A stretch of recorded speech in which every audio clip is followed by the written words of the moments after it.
He was the governor of the Bank of England during the worst economic crisis in history.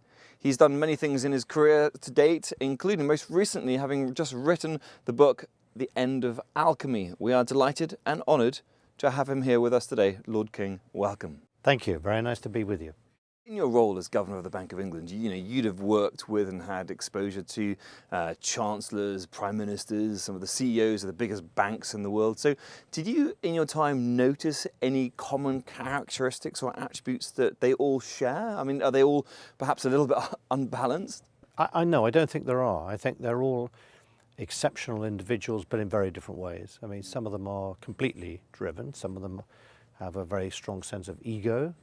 Some of them want to control everything. Others actually pride themselves on their ability to delegate and to be a non-playing captain in many ways. I think even my experience of governors of the Bank of England before me suggested that we're very different types that could play that role. Yeah.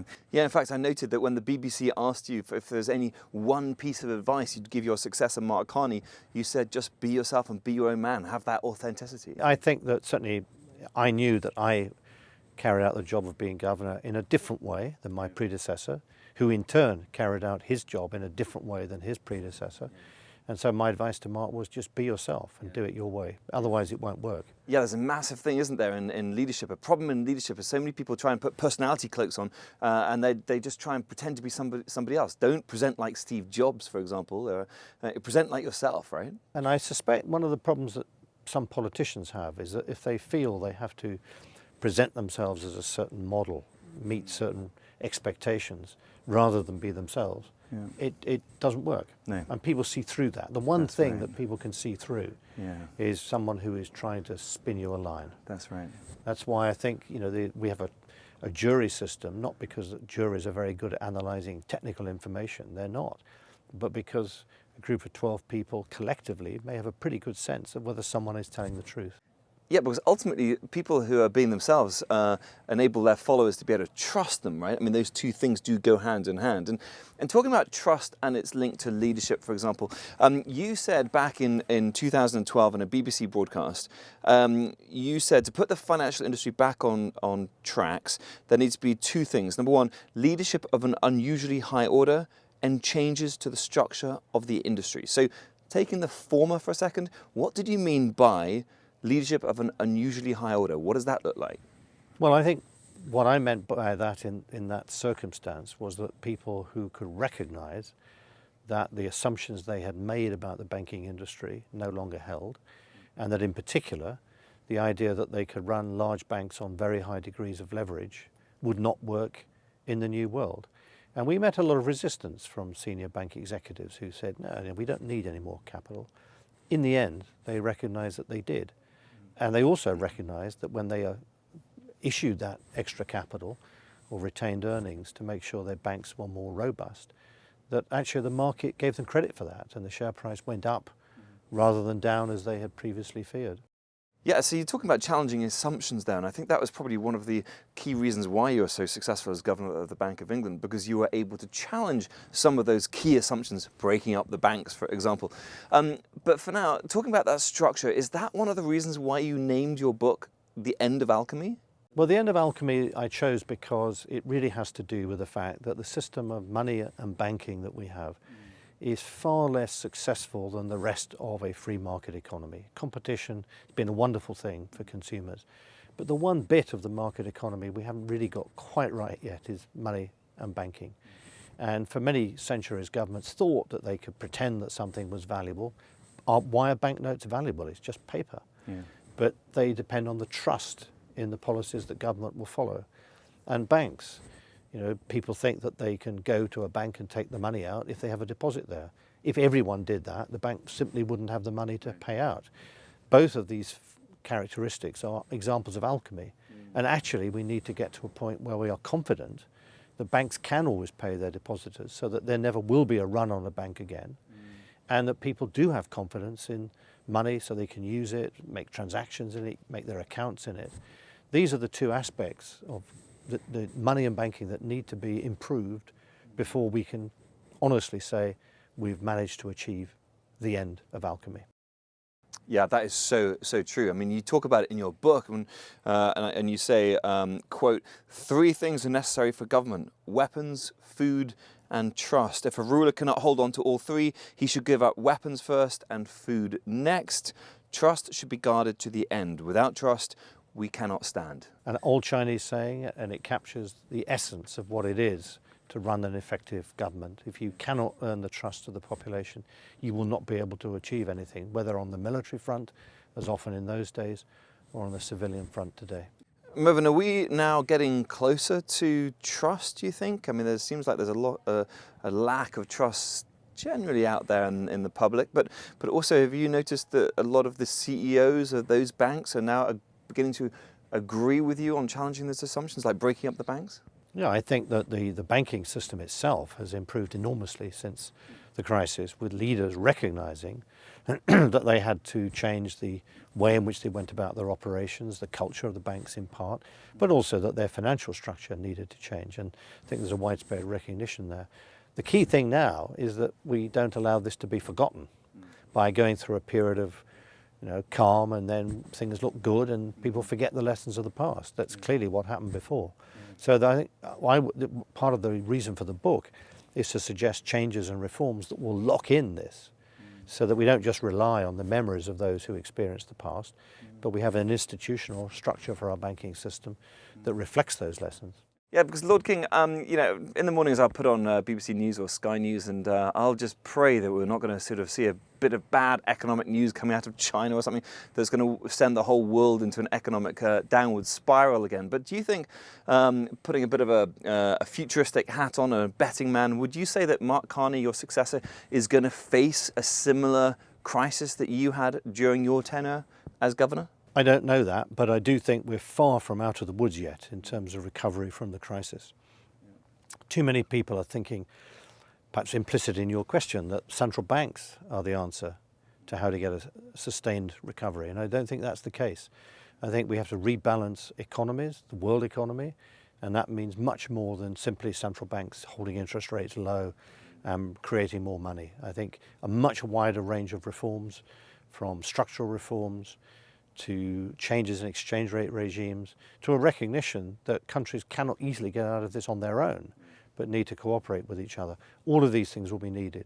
And I think it's quite conceivable that we will see another financial crisis before we get back to a sustainable path for recovery. Lord King, I apologise in advance. I know you'll have been asked this millions of times at dinner parties and everywhere you go. But again, if I can just ask for the sake of our viewers, how is it that nobody, including the very smart people around you, anticipated or foresaw this massive economic crash coming back in 2006, 2007? How did nobody see it on the horizon?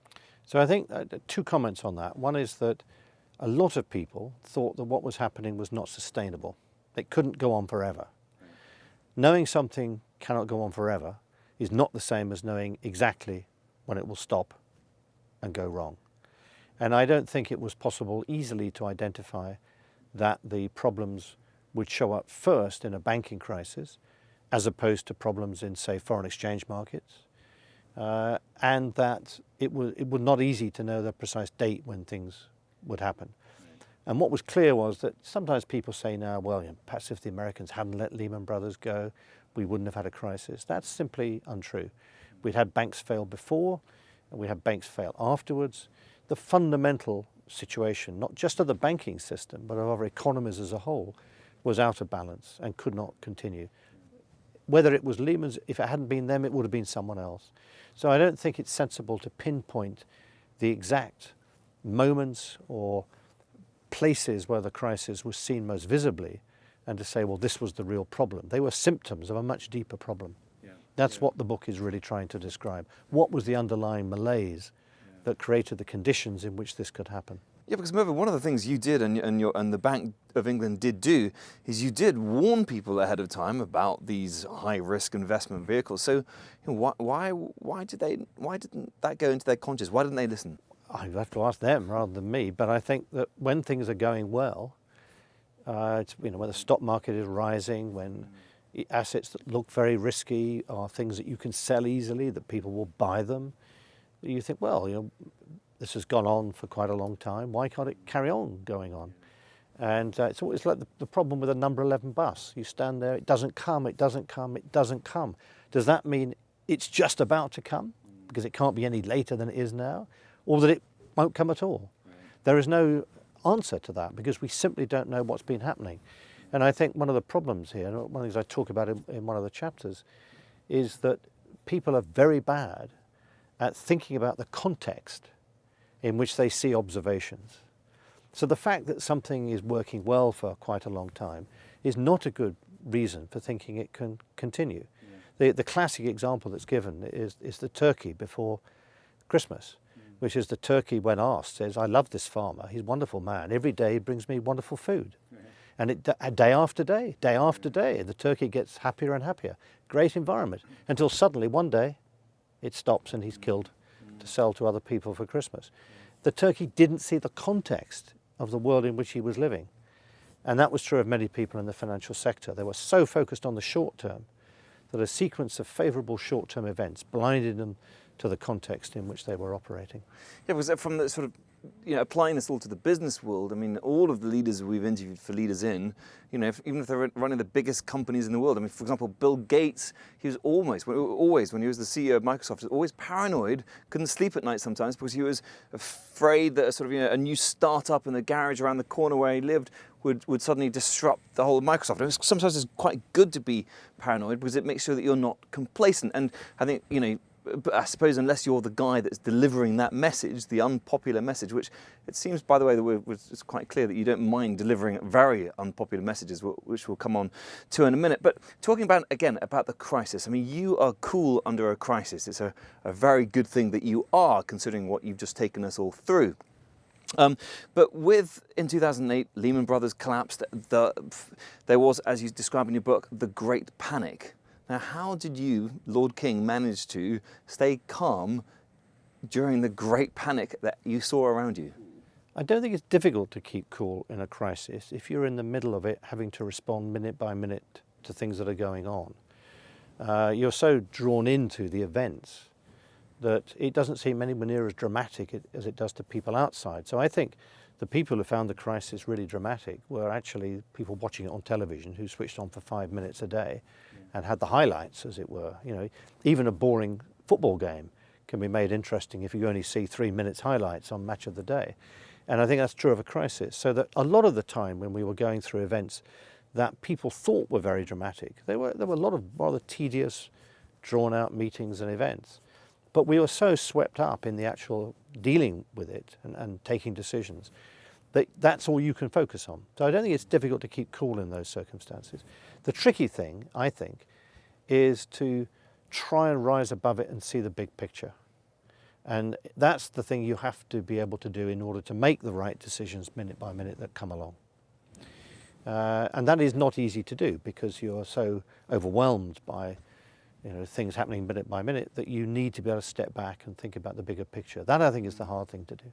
It was quite clear that you were able to do two rather critical things in a crisis, and that's number one, think, which is rather important, and number two, keep your sense of humour, right? I mean, which I think is important for you, but also those around you. So, for example, can you tell us a story when you were on the interview with Radio 4 and you talked about the example of Alistair Darling and Jaguar? Well, so let me make the main point first. I think some of the listeners to the radio programme were upset that I said, we had to make it fun at times because it was clearly very serious events and many people lost their jobs.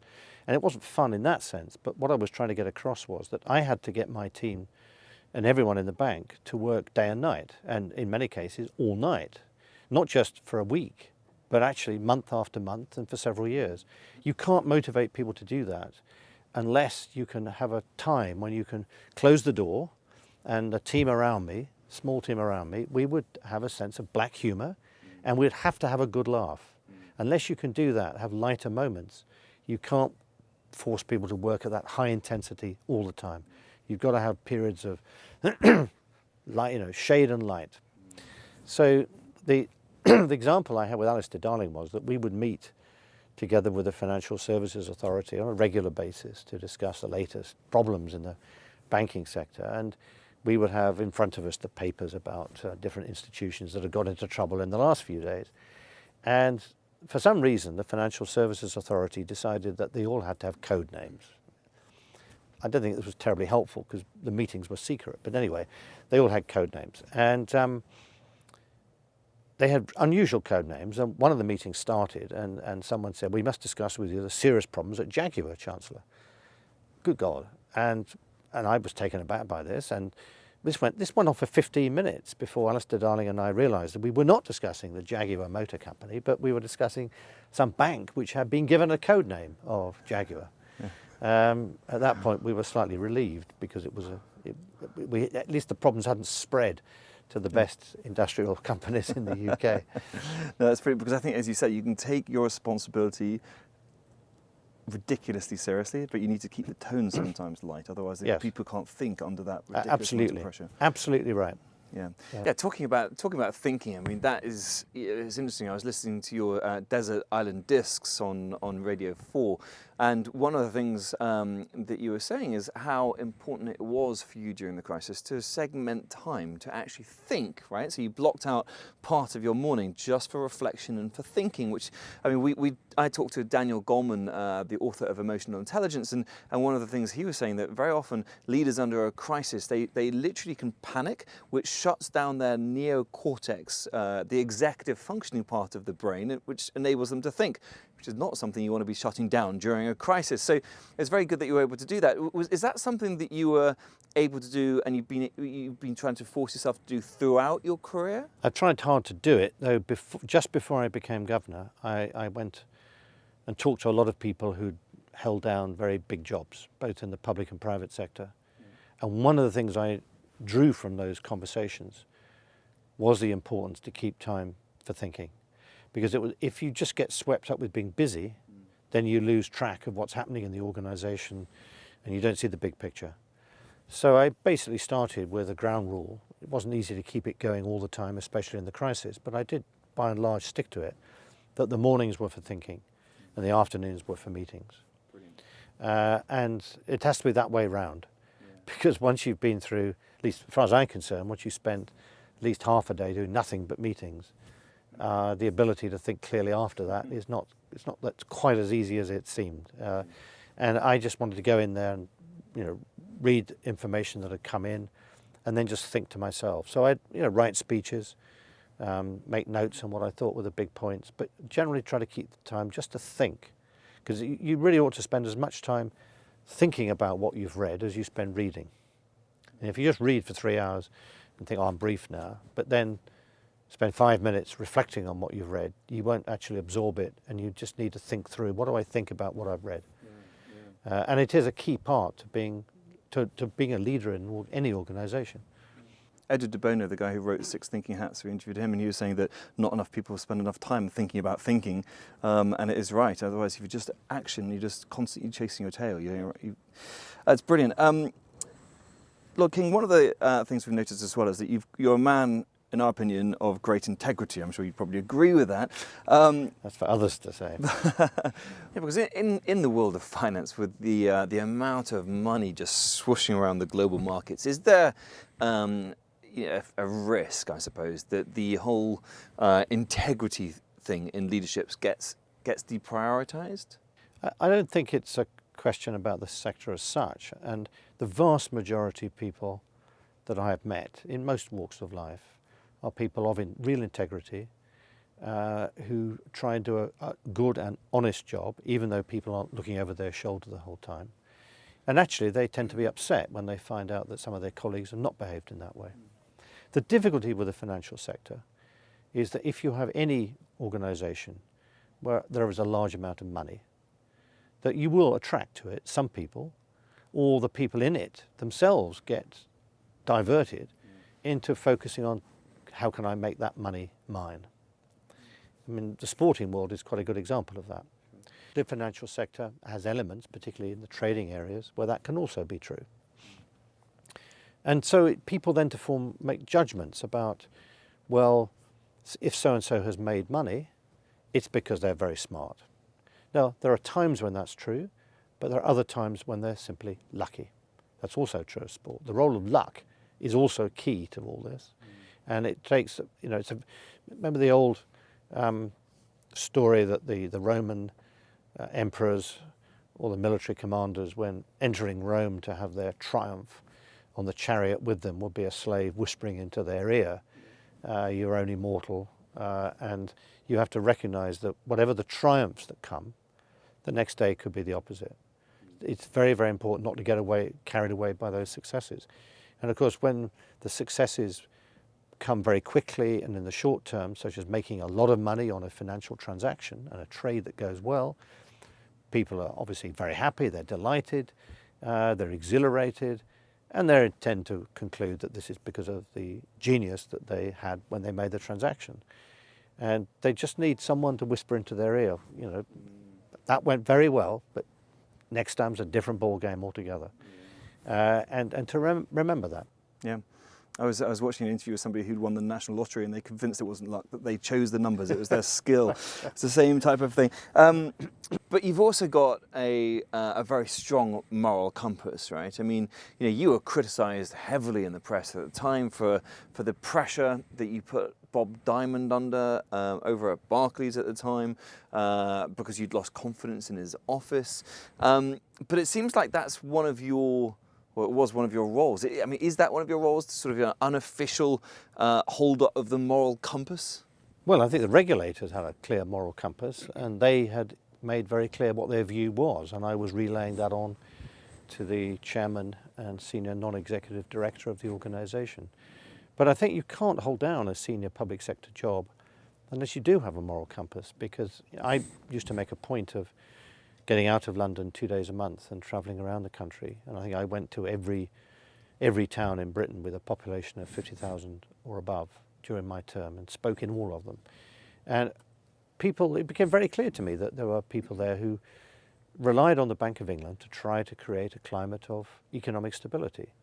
And we had a duty to do that. And I had a duty to try to create that sense amongst all my employees, all my colleagues at the bank. So I think you do need a moral compass, and most of the people I met in different walks of life did indeed have one. Yeah, because it seems, you know, back in 2009, you were really angry that the banks were still paying themselves some, you know, ridiculous bonuses, considering you just bailed those banks out the year before. I mean, you really felt that, didn't you? Well, I think that a lot of people were concerned that the individuals running banks had not adjusted to the new world. They still seem to think that the successes they'd had before the crisis were entirely down to them, as opposed to a consequence of a long period in which interest rates have been falling, pushing up asset prices, that the crisis was nothing to do with them, and it was unfair on the rest of the world to impose this crisis on them, and they would get back to normal quickly and start paying themselves a lot of money. And I do think that the sheer amounts of money that were paid to individuals in some of the financial sector organisations were out of any line with what would be a sensible degree of remuneration. I mean, I found that executives in industrial companies had a much greater sense of identity with their own staff, with the product that was being made. They recognised that if they were chief executive of a big company, nevertheless, the most important people working for them were the staff below them, and it was wrong for them to be paid, you know, so many multiples of the average salary in their company. And they had to be, they were part of it. They were leading a community who were passionate to make the best product they can make. The trouble in the financial sector is that the product appears to be seen only as money, not as services to customers, whether they be retail customers or other companies who need financial services. And I think it was that sense of a lack of having a real identity with the customer base, and the belief that they were simply there to make money out of transactions, that led them to be divorced from, I think, a reality of what would be a sensible level of compensation, and indeed the reality in terms of how other people in the economy thought about banks when the crisis hit, which they clearly didn't understand for a long time. Yeah, because the banks would say that they're in a quandary. I mean, as you write about in the book, you know, the world of finance attracts, because it's the place that holds the money, it attracts both the robbers and the founders, I think you said. But the bank's quandary, I think they'd simply say, well, if we don't pay them this much money, then they'll just go to a competitor, or even worse, they'll leave Britain, bolt to Heathrow and get over to, to Singapore, New York, Hong Kong, or somewhere else where they will pay them that much money. So is the finance industry a little bit atypical in that regard? You just have to pay them what you have to pay them to keep them? I don't think it's atypical, but I think that banks, individual banks, certainly have a case that no one of them, let's suppose that any bank you think of had said, well, we're going to change all this, we're going to stop doing some of this riskier trading, we're going to have higher levels of equity finance, we're going to have lower leverage, we'll do all the things that people think are sensible to do. Would it have made any difference to the financial crisis? No, because no one of them could have made that change. And indeed, as I say in the book, if one of them had tried to do that, no doubt their board would have got rid of them because they would have made less money by taking fewer risks than other banks were doing before the crisis. So one of the points I make in the book is that there's no good blaming people here. It doesn't help to blame people. If you do, you fool yourself into thinking that if you punish certain individuals, we'll never get a crisis again. What happened was a product of a system, and all of us must take responsibility for that, including economists whose ideas and way of thinking about how the world worked led to an institutional setup that did not produce good results. And I think no individual bank could easily have stopped this happening. Actually, no individual central bank could easily have stopped this happening. No country could have stopped this happening. And certainly no household or consumer could have stopped it happening. And that's why we need to go back and understand the underlying causes of the crisis, not the individual stories, not the things that grab the headlines, but the underlying causes that generated the behavior and the incentives that people faced to lead to a very risky banking system and a very distorted and unbalanced world economy. Yeah. And those things we still haven't put right. Yeah, no, because, that's going to take some collaboration, right? It would be so much easier if this was just, if the whole economic crisis was down to Jane Schmo or Joe Schmo, we just, lock them up or blame it on them, problem solve, tick, tick. But it's not. I think it's going to take some major collaboration. Back in 2000, straight after Lehman Brothers went down, I think you went to go and see a guy called Hank Paulson, the US Treasury, and you got everybody collaborating. Is that what it's going to take to prevent this happening again? Yeah, and I think Hank Paulson exhibited a very high degree of honesty, and he cut right through the problems and could see what needed to be done. And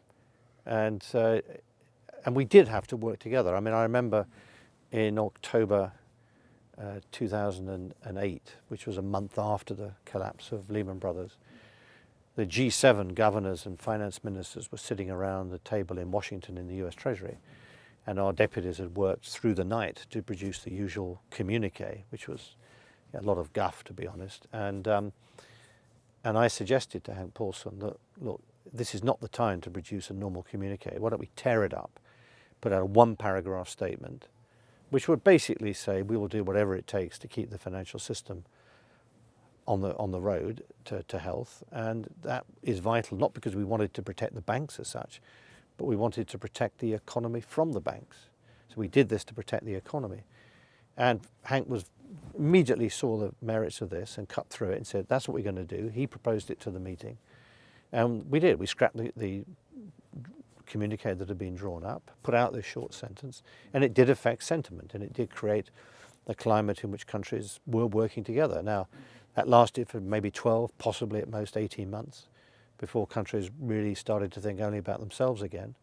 And that's sadly where we are today. One of the things you've discussed in this interview so far is the ability and willingness to challenge assumptions, and you've also got the ability to follow through and have the courage to present those assumptions or conclusions, even if they're not popular, which is another sign of a great leader. But Alistair Darling, for example, when you gave your Mansion House speech in 2009, talked about breaking up the banks. I understand you walked in to the building with him and then he looked aghast at what you were proposing. But is that what's needed in a senior position that you're in, to sometimes make unpopular decisions and have the courage to follow through? Well, I never proposed a major change of policy that would be in his area. I talked about what we needed to do. But I think it is very important to be honest and open and clear. And I think you can't have the conviction as a leader to inspire people to work in your organisation unless you have thought through very carefully what you believe in and what you want to do and are intellectually convinced that this is the right thing. And that gives you the confidence to do it. I don't think it's so much courage as confidence. Now, I think what you have to be willing to do, clearly, is to say what you think. And if people simply go around saying what they think other people want to hear, well, you may be popular in the short term, but it won't last very long because people will see right through you. And I've known many people in organisations like that who, you know, get some short-term success and then people see right through them. Yeah, so I think you've just got to be who you are. Yeah. But you can't just rest on your laurels. You've got to think carefully about what it is you want to do in an organisation, and you have to communicate it to your colleagues. I mean, it's very important to do that. I would have a lot of meetings with staff at the bank, particularly in the difficult times, when I would say to them, look, you read in the newspapers this morning what the Bank of England is doing, so I want you to hear from me about what we're doing and why. And the reason I did that was because I would say to them, well, I know on Friday night when you go to the pub and people say, you know, where do you work? And you say the Bank of England. Oh, what do you do there? Will be the question. And I want them to be able to say, we, not they, but we are trying to promote economic and financial stability.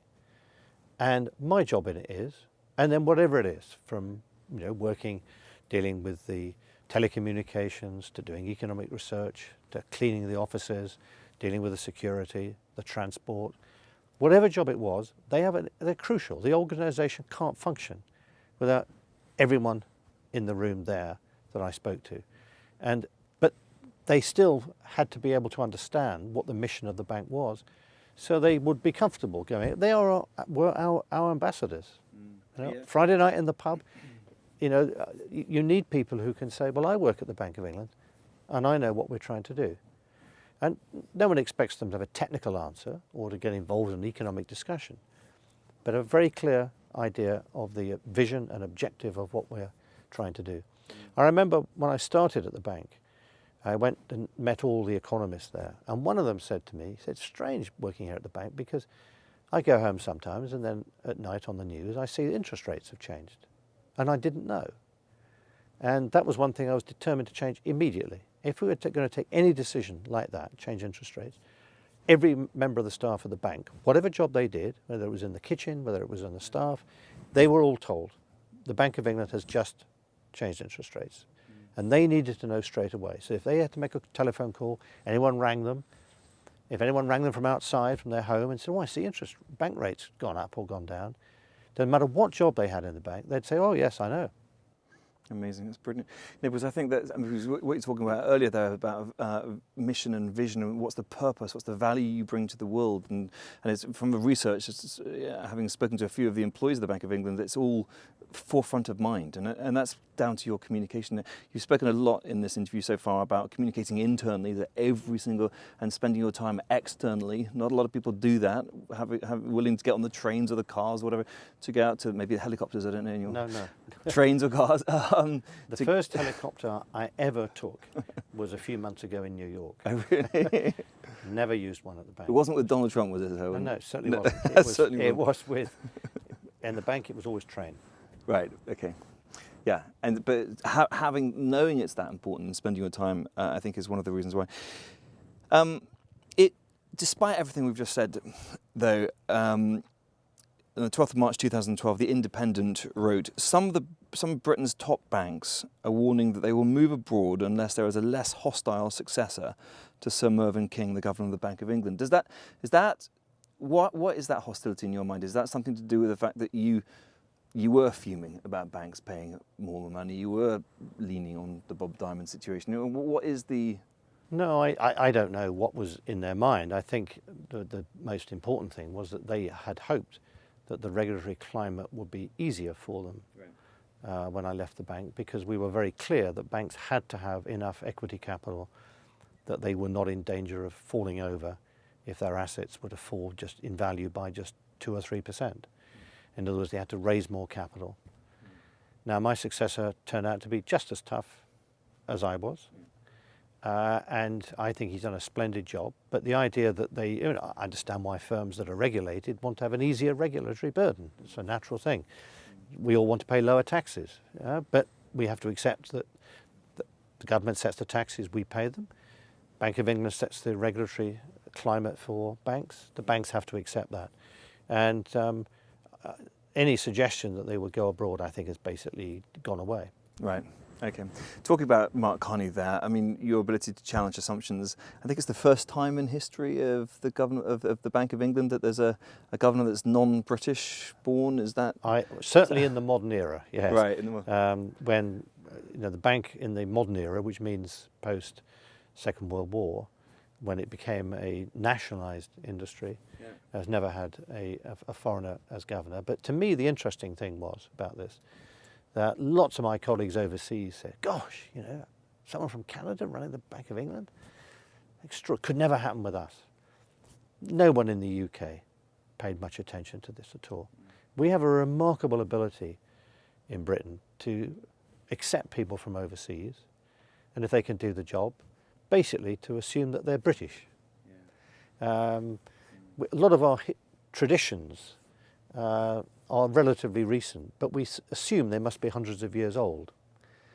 Instantly invented precedents, in the words of one contemporary historian.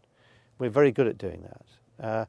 And I don't know anyone who even looked twice at Mark's appointment. Yeah, because I love that, Mervyn, because we're starting to get into the whole conversation about diversity, that we don't care, the sexual preferences, their religious preferences, the gender. It's just about the best brains for the job, wherever those brains come from, which is fantastic.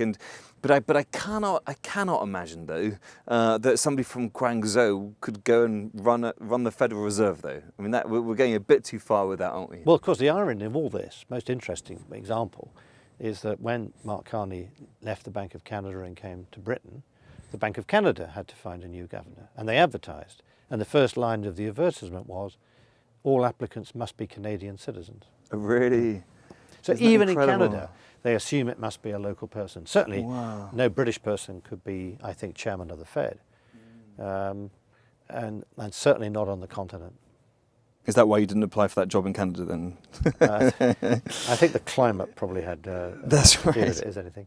Yeah, because there you're talking about sort of challenging assumptions, and one of the things I noticed in your book is that you challenge a lot of those assumptions. And one of the ones I picked up on, which was very interesting, was the fact that we may never, or at some point we won't be printing money anymore. Well, is that the future?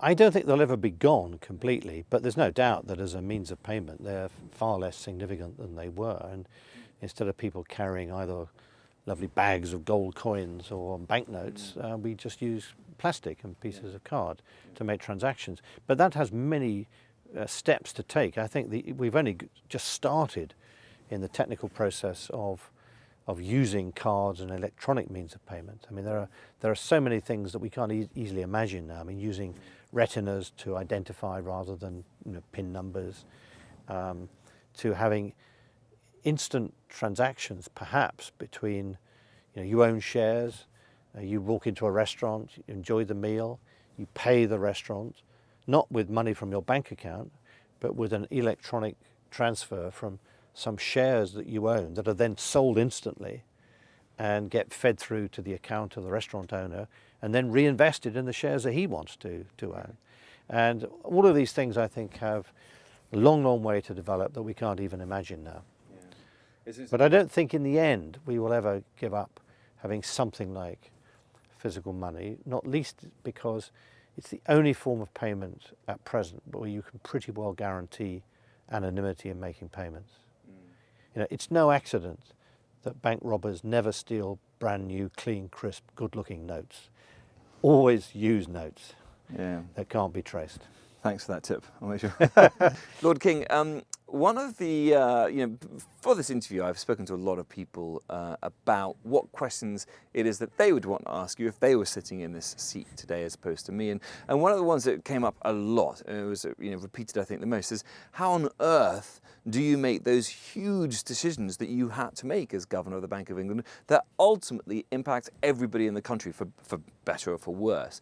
And I'm just going to quote from worldlibrary.org when it said, King argued that when the financial crisis and bank meltdown hit in the autumn of 2008, he and other Western central bankers prevented a great Depression, in part by cutting interest rates to virtually zero. And the economist agreed. But decisions like cutting the interest rate to virtually zero and all the other massive decisions that you made about RBS and HBOS and everything else, do you let intuition come into the big world of numbers when you're making your decisions? Well, I think intuition is something that you develop based on a lot of experience and knowledge. So I think intuition is very important in thinking about challenges that you didn't expect and haven't seen before. It's a way of cutting through a lot of conventional approaches to making decisions.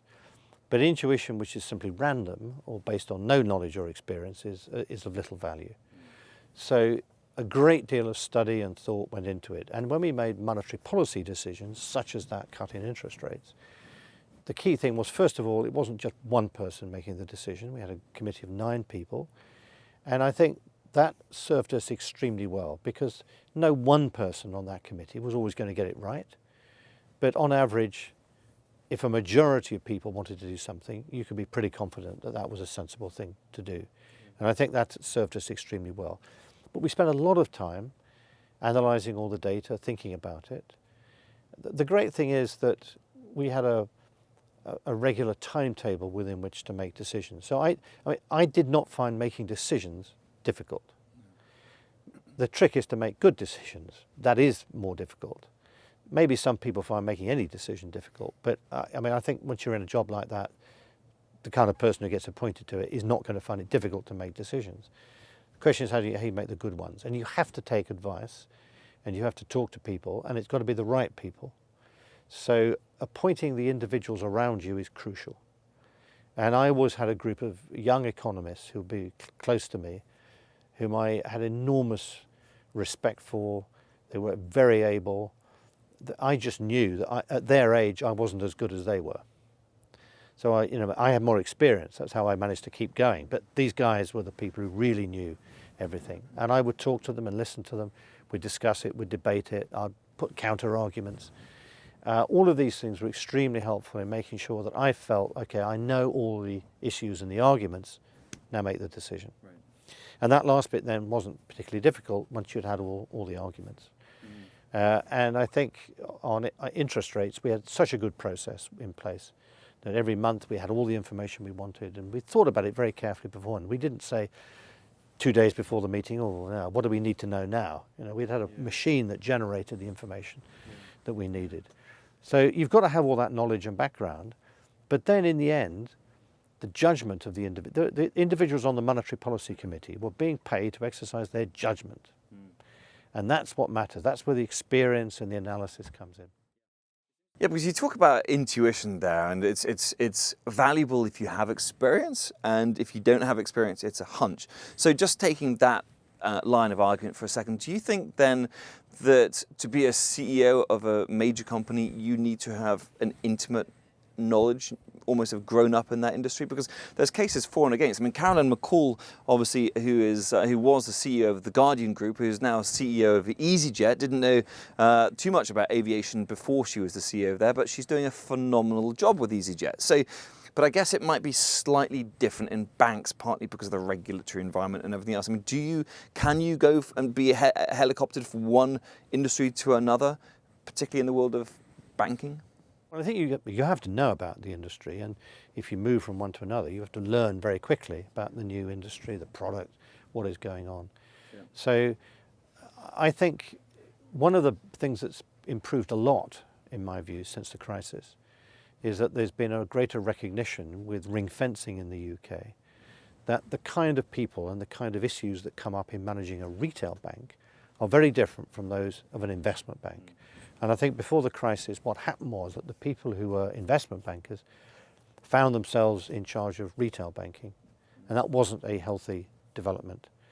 And the people who run retail banks have to be deeply concerned about what the customers, largely retail customers of retail banks, want.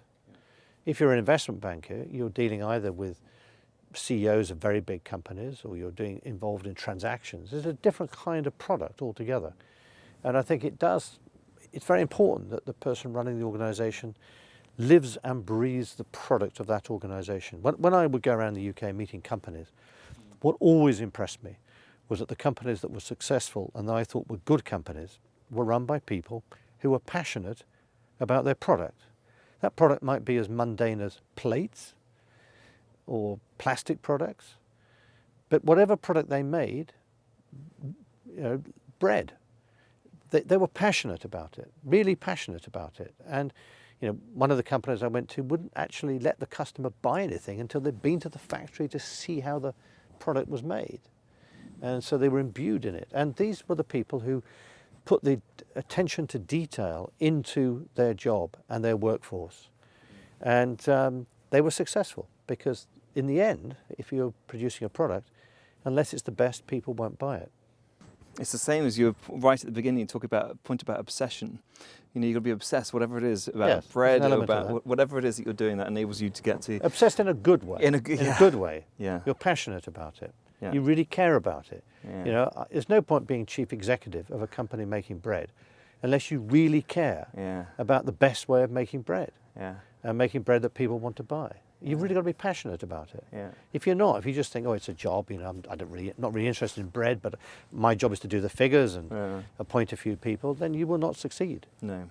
I suppose that's one of the reasons why the most successful people on the planet continue to work. And like, for example, Warren Buffett wouldn't, at this point, he doesn't need to worry his electricity is going to be switched off at Christmas time, right? We can agree on that, certainly. I think he'll be fine. Let's put the spotlight on the chief executives and the CEOs for a minute. You specifically mentioned them in your book when you say, while the chief executives of the world's largest banks were reaching for the sky, literally in their suites of their new skyscrapers that house their headquarters, some of their employees were at the same time plumbing the depths of the banking industry by rigging the markets in which they traded.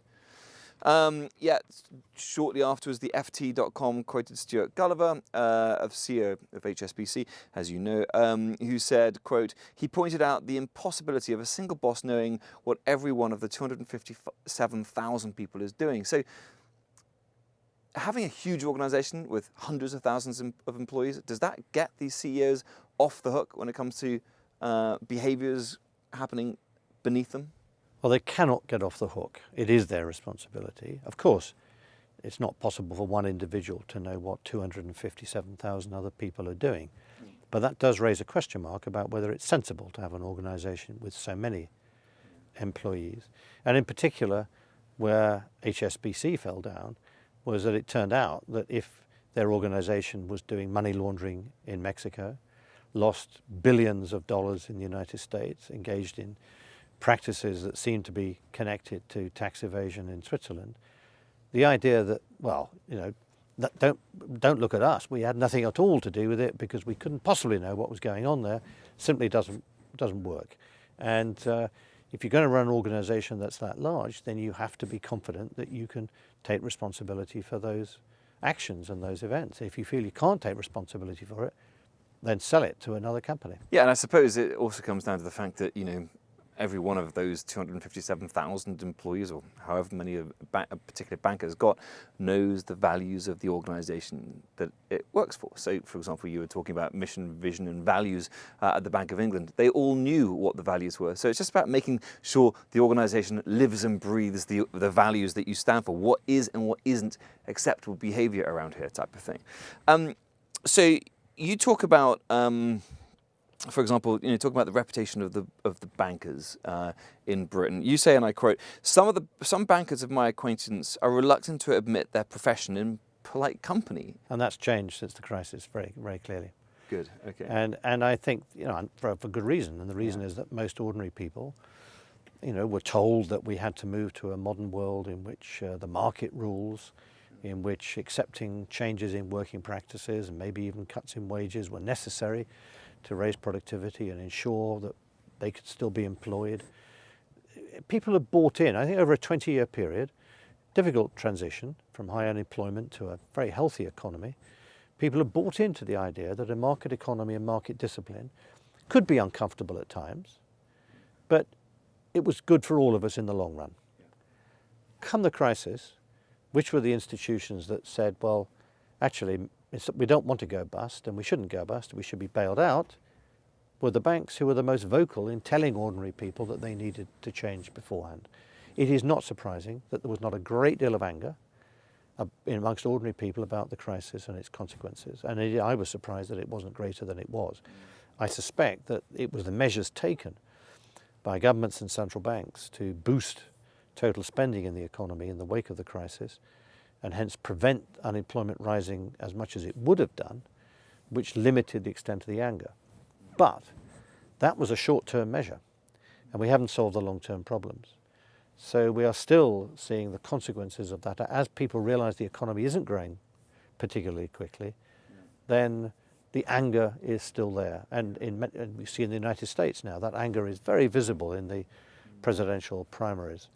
And we will see what the outcome of that is. Yeah. But I think that bankers have been a bit on the end of this because of the role they played before the crisis. Right. Now, we need bankers. We need good people, talented people to work in banks, but people who see it not as described, say, by Michael Lewis in his book, the first book that he wrote about the financial sector, in which he very well captured the atmosphere in which people who were very smart said, I'm very smart, so it's okay for me to make money out of people who are less smart. That is an awful attitude. If you're managing other people's money, it's a responsibility, not something which gives you an opportunity to take money from them because they don't understand what you're doing to them. And that I hope is something which the industry will take on board, and which I think you can see that young people are less excited about going into the financial sector than they were. Well, we need people to go in, and we need people of integrity. We need people of ability who can manage other people's money in such a way that they're trusted to do it. Mervyn, we're just about to wrap up the interview, but if I can just ask you, in your book, you talk about the fact that you lent 60 billion to RBS and HBOS to keep them afloat. But a lot of people out there think, well, if we're in a capitalist environment, and capitalist society, which we are definitely in, isn't it normal just to let them go under? If they've had some bad practices and they've taken too much risk, and isn't a capitalist environment just all about letting those banks fail? I mean, for example, if a normal retail fashion outlet had done some overextended themselves and were going bankrupt, we wouldn't sort of bail them out. So what would you say to those people that said we shouldn't have bailed these banks out at all? Well, I agree with them completely that that's where we should be, in a position where we can let the bank fail when it messes up. The reason we didn't at that point was because we had none of the changes that I recommend in the book that would have helped. So we didn't let those banks go down because if we had done, the ATMs would have stopped working. People wouldn't have got paid their wages and salaries, couldn't have paid the bills that they had to pay on their mortgage. They'd have been in default on their mortgage. That would have been a disaster for the economy. So we had to prevent that. But those people are absolutely right in saying that we must get banks to the point where if they are badly managed and lose money, they can go bust in a way that doesn't then damage the economy. And to do that, we need banks to have, first we need to have a system in which banks cannot be subject to the run on a bank, which Northern Rock was. Yeah. We saw that.